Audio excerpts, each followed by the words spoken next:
नमस्कार. आपण पाहत आहात पुणे PCMC न्यूज 24 लाईव्ह. मी मुख्य संपादक हरीश शर्मा. आज आपण आलेलो आहोत नेरे दत्तवाडी येथील हिंजेवाडी हिल्स फेज 2 सोसायटी. यायचं कारण असं आहे की सोसायटीची पंचवार्षिक निवडणूक आहे आणि त्या निवडणुकीत अनेक उमेदवार रिंगणात आहेत. काही पॅनल आहेत, काही अपक्ष उमेदवार आहेत. तर आज आपण श्री अमोल कथलकर जे काही अपक्ष उमेदवार आहेत त्यांना त्यांची मुलाखत घेण्यासाठी, त्यांना सोसायटीवरील काही मुद्द्यांवर चर्चा करण्यासाठी आपण आलेलो आहोत. तर आपण त्यांच्याशी बातचीत करूया. अमोलजी नमस्कार. नमस्कार जी, नमस्ते. मैं अमोल कथलकर, मैं रहने के लिए C5 बिल्डिंग 506 मेरा फ्लैट नंबर है. मेरा एजुकेशन ग्रेजुएट है और मेरा एक छोटा सा बिजनेस है जो कि सोसाइटी के मेन गेट पर मेरा एक छोटा सा शॉप है, ऑफिस है. यहाँ पर 24/7 अवेलेबल रहता हूँ. सर ने पूछा है कि यहाँ पर सोसाइटी इलेक्शन में हम खड़े हैं तो किस उद्देश्य से. देखिए, हमें यहाँ पर लोकशाही का हमारा देश है, लोकशाही पे चलता है. पैनल से मुझे जुड़ना नहीं था क्योंकि हर पैनल में एक प्रमुख रहता है. प्रमुख का जो डिसीजन है वो सबको निभाना पड़ता है. मैं इंडिविजुअल इसके लिए हूं, अपक्ष उम्मीदवार इसके लिए हूं ताकि मैं मेरा खुद का डिसीजन खुद ले सकता हूं. ऐसे सबसे पहले 100 दिन में मेरा सबसे पहले फोकस होगा सिक्योरिटी. हर फैमिली को, हर बच्चे को, वहां पर हर महिला को सिक्योरिटी मिलना चाहिए. उनका उनका ये मूलभूत अधिकार है, वो उनको मिलना चाहिए. दूसरी बात आती है हमारी हाउसकीपिंग की. हाउसकीपिंग के लिए मैंने पहले ही बोला है, वो नियोजन मेरे तरफ से होगा. यहाँ पर कुछ चीजें ऐसी है कि कुछ सोसाइटी को थोड़ा बाहर का पॉलिटिक्स लेवल में बात करके, जैसा कि एक कॉमन रोड का लाइट है जो हमारा एंट्री होता है, तो उनके साथ कुछ संवाद मिला के, दूसरे यहाँ का जो ग्राम पंचायत है उनके साथ संवाद मिला के वो एक बात बनाकर वहां पर लाइटिंग की व्यवस्था करनी है जो कि कॉमन है. तीसरी बात, पानी का नियोजन. जैसे मैंने पहले बोला है कि यहाँ पर कासार साई से हमारे यहाँ पर वेंडर के थ्रू पानी आता है, लेकिन हर समर सीजन में वहां पे प्रॉब्लम आता है. बस थोड़ा सा कम्युनिकेशन गैप होने के कारण हमें हर समर सीजन में यह प्रॉब्लम आता है. तो अभी अमोल जी ने बताया कि पानी की समस्या यह बहुत कठिन समस्या है, जटिल समस्या है, जो कि सोसाइटी के हर नागरिक, हर रहवासी इस समय फेस कर रहा है. तो इसको लेकर वो स्ट्रांग काम करने वाले हैं और यहाँ की स्थानिक स्वराज्य संस्था, ग्राम पंचायत जो सरपंच होते हैं, इनको मिलकर इनके साथ रहकर, इनसे सजेशन लेकर वो पानी की समस्या, सफाई समस्या, रास्ते की समस्या उलझाने वाले हैं. तो अमोल जी, एक और महत्व का सवाल आपसे पूछता हूं. आपको नागरिकों ने या यहाँ के रहवासियों ने तुलनात्मक, मतलब पैनल के तुलनात्मक, आप अपक्ष हो तो आपको क्यों चुनकर देना चाहिए? आप में ऐसी खासियत क्या है जो आपको चुन के देना चाहिए, और तुलनात्मक दृष्टि से आप क्या बताएंगे? उद्देश्य से हम चलेंगे, ना कि तानाशाही के उद्देश्य से चलेंगे. तर मित्रांनो, आपण ऐकलंच आहात की अमोलजींनी सांगितलं की फक्त आपला देश लोकशाहीवर चालतो आणि आपली सोसायटी लोकशाही पद्धतीने चालावी, हा त्याचा मुख्य उद्देश आहे.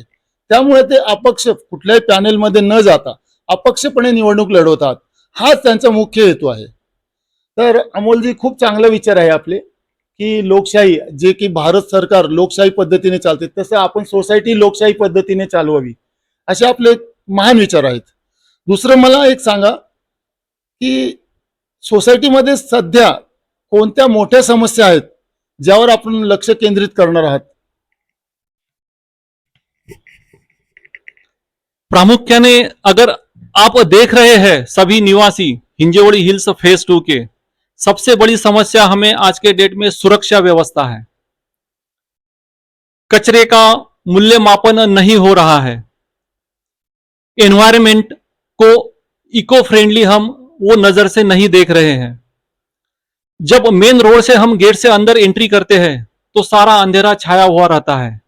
तो इसी मेन समस्या जो है, इसके साथ ही मुझे यहां पर फोकस करना है कि ये सारी जो मूलभूत दर्जा है, हमारी जो तत्व है, उसके हिसाब से हमें सोसाइटी में रहना है. अगर मैं वहां पर रेगुलर मेंटेनेंस पेयर हूं तो मुझे वो सारी सुविधा मिलनी चाहिए जो सारे मूलभूत अंग तत्व हमें जो मूलभूत जीवन में चाहिए, उसी को मद्देनजर रखते हुए हमारे यहाँ पर जो कचरे का नियोजन है वो डोर टू डोर हाउसकीपिंग जो एम्प्लॉय है वो सारा का सारा कचरा लेकर एक जगह पे डंप करे, वो आज के डेट में सोसाइटी में नहीं हो रहा है। हर समर सीजन में हमारे यहाँ पे पानी की समस्या आती है, वो एक नियोजन हमें करना है। सिक्योरिटी की समस्या, अगर मैं वहां पर मेरे फैमिली के साथ रहता हूं तो मुझे एक सुरक्षा महसूस होना चाहिए, सुरक्षितता महसूस होना चाहिए, जो कि वो उस पर मैं खुद ध्यान देकर काम करूंगा। तो अमोल जी ने बताया जैसे कि कचरा मूल्यमापन नहीं हो रहा है, सोसाइटी में पानी की समस्या आए दिन बरकरार है, और सुरक्षा कुछ भी नहीं है, सोसाइटी में सिक्योरिटी नहीं है, सोसाइटी में कचरा व्यवस्थापन ठीक से नहीं हो रहा है। इसलिए उनका मुख्य उद्देश्य यही रहेगा कि ये तीनों बातें वो चुन के आने के बाद इस पे ज्यादा ध्यान देंगे और इसको निभाएंगे। और अमोल जी मुझे ये बताइए कि अगर आप चुनकर आते हैं तो हमारे दर्शकों को, हमारे रहवासियों को आते 100 दिनों में आप क्या करने वाले हो, मतलब 100 डेज में आप क्या मुख्य काम करोगे, इसके बारे में थोड़ा आप जरा बताइए हमारे दर्शकों को। सबसे पहले अगर आप सोसाइटी में आते हो तो मेन गेट से हमारे पहला जो बिल्डिंग है D6, वहां तक पूरा अंधेरा छाया हुआ रहता है, और ऑफिस है, मेरा शॉप है, और मुझे लगता है कि मैं 24/7 सोसाइटी की जो समस्या मुझे मेरे पास लेकर आता है उनके लिए मैं 24/7 अवेलेबल रहूं और रहूंगा। वही एक मुद्दा लेकर मैं सोसाइटी चुनाव में खड़ा हूं, ताकि ऐसा ना हो कि हम 9 से 5 बजे तक ही सोसाइटी ऑफिस में है, हमें बाद में हमारा निजी काम होता है, तो मेरा ऐसा कुछ एजेंडा नहीं रहेगा। मैं 24 वापस आपसे निवेदन करना चाहता हूं इस पीसीएमसी पुणे पीसीएमसी चैनल के माध्यम के द्वारा कि मैं यहाँ पर कंटिन्यू अवेलेबल रहूंगा। इसके पहले भी हमने बहुत सारे काम किए हुए हैं, ग्रीनरी हो या फेस्टिवल हो या और भी सामाजिक सांस्कृतिक जो भी काम हो, उसमें मेरा सहभाग रहेगा और सहभाग रहेगा सर। तो बहुत ही अच्छा सवाल था, उसका जवाब भी उन्होंने बहुत अच्छे तरीके से दिया। उनको चुनकर क्यों देना है, ये मेरा सवाल था, तो उस पर उन्होंने ये बताया कि तुलनात्मक दृष्टि से अगर कोई भी सभासद है या सदस्य है या चेयरमैन चुन के आते हैं, सेक्रेटरी चुन के आते हैं, तो उन्हें पर्सनली जॉब रहता है, तो साहजिक है उनको जॉब को समय देना ही पड़ेगा, क्योंकि ये सामाजिक उपक्रम है, वो सामाजिक दृष्टि से काम करने वाले हैं। लेकिन अमोल जी का कहना ऐसे है कि मेरा छोटा सा बिजनेस है और मेरा सोसाइटी के गेट पर ही एक शॉप है, ऑफिस है, जहां पर कि मैं 24 अवेलेबल रहूंगा, 24 अवेलेबल रहूंगा। तो ये एक उनका प्लस पॉइंट वो बताना चाहते हैं नागरिकों से अपने प्रचार के दौरान। और अमोल जी मुझे ये बताइए कि आप अगर चुनकर नहीं आते हो या नागरिकों ने आपको चुनकर नहीं दिया, तो आप सोसाइटी के लिए काम करोगे क्या आगे? ये भी एक अच्छा सवाल है, हा पण एक चांगला प्रश्न आहे सरांचा। असं नाही होत की मी आता इलेक्शन पुरताच तुमच्यापर्यंत पोहोचतो, तुमच्यापर्यंतच बोलतो किंवा तुमच्यापर्यंतच ऍडव्हर्टाईज करतो। तुम्ही जर रॅन्डमली माझा सर्वे केला तर तुम्हाला पण कळून येईल की मी कित्येक जे ओनर्स आहेत किंवा टेनंट्स आहेत, भाडेकरू आहेत, यांच्या बऱ्याच कामी पडलेलो आहे। रात्री अपरात्री काही ॲम्ब्युलन्सचं काम असो किंवा ग्रामपंचायत लेवलचं काम असो किंवा आणखी कुठलंही काम असो, तर त्यांना मी जास्तीत जास्त सहभाग करून प्रश्न सॉल्व करण्याचा मी प्रयत्न केलेला आहे। तो अमोल जी ने बताया कि अगर मुझे रहवासी चुनकर नहीं देते हैं, फिर भी मैं इससे पहले भी मैं काम करता था, इसके बाद भी काम करता रहूंगा, लोगों की कोई भी समस्या हो उसके लिए वो तत्पर रहने वाले हैं, ये उन्होंने यहाँ पे जाहीर प्रकटन किया है। तर अमोल जी मला एक अजून प्रश्न विचारायचा आहे, नागरिकांना तुम्ही, सोसायटीच्या नागरिकांना, रहिवाशाला, ओनरला काय संदेश द्याल? शेवटचा प्रश्न आणि महत्वाचा प्रश्न। माझी सर्व रहिवासी आणि जे इथे राहायला आहेत किंवा आउट ऑफ एक्झर्बिया आहेत किंवा आउट ऑफ पुणे आहेत किंवा आउट ऑफ महाराष्ट्र आहेत, विनंती आहे की तुम्ही 13 तारखेला या। 13 तारखेला आपल्या इथे 9 ते 3 वाजेपर्यंत इलेक्शनचा टायमिंग आहे. आपलं अमूल्य मत, तुमचं मत, तुमचे विचार हे सर्व देण्याची त्या दिवशी तुम्हाला पूर्ण अधिकार आहे. उस दिन 13 तारीख को इलेक्शन है. अपना सोसाइटी का जो क्लब हाउस है वहां पर वोटिंग सिस्टम रहेगा.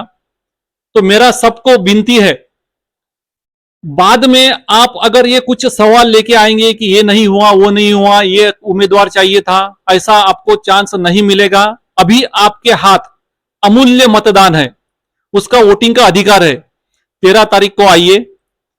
आपने जो सोचा, आपको जो चाहिए सोसाइटी में डेवलपमेंट या फिर विकास जो भी हो, वो वहां पर आपको चुनने की पूरी वहां पर आपको अनुमति है. इसके लिए मैं आपको बोल रहा हूं कि मेरा चुनाव चिन्ह कबर्ड है. जैसा कि कबर्ड में हम घर में जब रहते हैं तो सारी चीजें अस्ता व्यस्त इधर उधर सारा पड़ा होता है. उसी को मद्देनजर रखते हुए मैंने मेरा चुनाव चिन्ह कबर्ड लिया है, कपाट. सारी चीजें जो भी अभी सिस्टम में नहीं है, कुछ इधर कुछ उधर कुछ ये बाकी है, कुछ सिस्टम ये वो सब सारा एक मिलाप करके हमें कबर्ड में रखना है. और आपको मेरी विनती है कि आप कपाट पर अपना अमूल्य मतदान करके मुझे बहुत सारे मत से चुनाव करके या फिर विजयी करिए. और मेरा आपको हमेशा मदत का वादा रहेगा. तर मित्रांनो, हे होते अमोल कथलकर यांनी आज आपल्या मुलाखतीमध्ये जे ते करणार आहेत, निवडणुकीसाठी जे नागरिकांसाठी ते प्रश्न सोडवणार आहेत, सोसायटीचे इलेक्शन लढून नागरिकांच्या हितासाठी ते अग्रेसर असणार आहेत, ते त्यांनी आपल्या चॅनलवर सांगितलेलं आहे. तर आपल्याला आता हे पाहणं महत्त्वाचे ठरणार आहे मित्रांनो. 13 जून रोजी हिंजेवाडी हिल्स फेज 2 सोसायटीची पंचवार्षिक निवडणूक आहे. त्यामध्ये रहिवासी मतदार कोणाला कौल देतात हे पाहणं आता महत्त्वाचे ठरणार आहे. कारण या निवडणुकीमध्ये साधारणपणे 3 पॅनेल आणि काही अपक्ष उमेदवार, बरोबर ना, हो बरोबर, काही अपक्ष उमेदवारही उभे आहेत. तर मतदारांचा कौल कोणाला मिळतो आणि ही निवडणूक या निवडणुकीत कोण बाजी मारणार हे आता आपल्या प्रेक्षकांना पाहणे महत्त्वाचे ठरणार आहेत.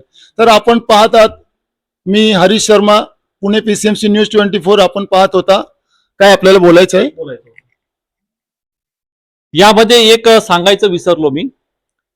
जेव्हा आपण मतदानाला याल तेव्हा आपल्याला 19 मत करण्याचा अधिकार आहे. जब आप आएंगे तो आपको 19 मत देने का अधिकार है.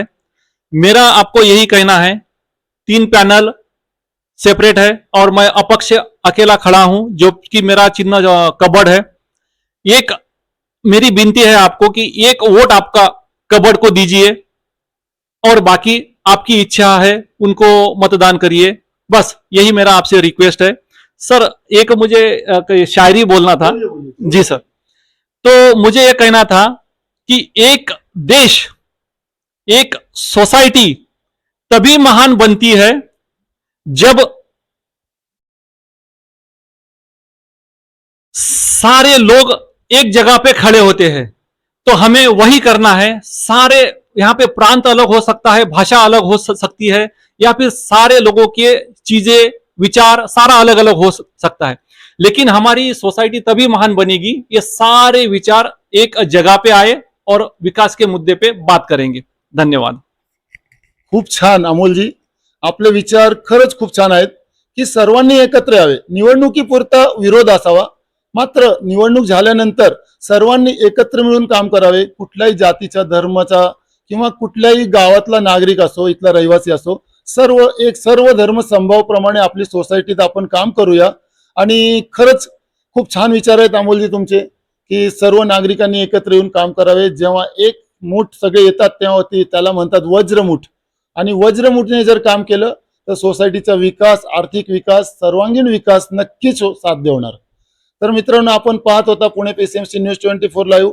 मी हरीश शर्मा, संपादक. असंच आपण पुन्हा एकदा भेटणार आहोत दुसऱ्या मुलाखतीसाठी.